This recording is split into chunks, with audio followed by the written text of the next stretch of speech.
दोस्तों, आपके सामने एक प्रेम गीत प्रस्तुत करता हूँ अपनी रचना में। इसका नाम है खुशबू के जैसे।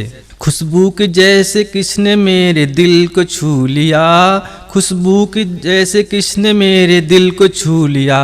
हम कैद हो गए हैं गुनहगार की तरह, देखा निगाह भर के और निकले न डूब कर, देखा निगाह भर के और निकले न डूब कर, आशिक बना के छिप गए हर बार की तरह।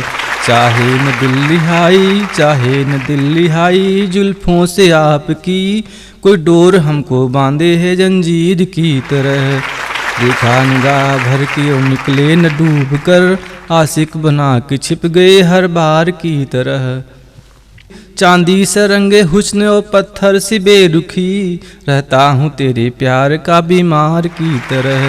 बेचैन दिल रहे तेरे दीदार के लिए, बेचैन दिल रहे तेरे दीदार के लिए, जलने की आरज़ू है परवाने की तरह। हम कैद हो गए हैं गुनहगार की तरह, हम कैद हो गए हैं गुनहगार की तरह।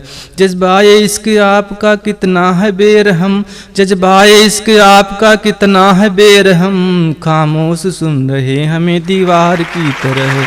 यह हुस्न की अदा नहीं है जुल्म आपका, यह हुस्न की अदा नहीं है जुल्म आपका, दिल बेवजह तोड़ा गया हर बार की तरह। हम कैद हो गए हैं गुनहगार की तरह, हम कैद हो गए हैं गुनहगार की तरह। धन्यवाद।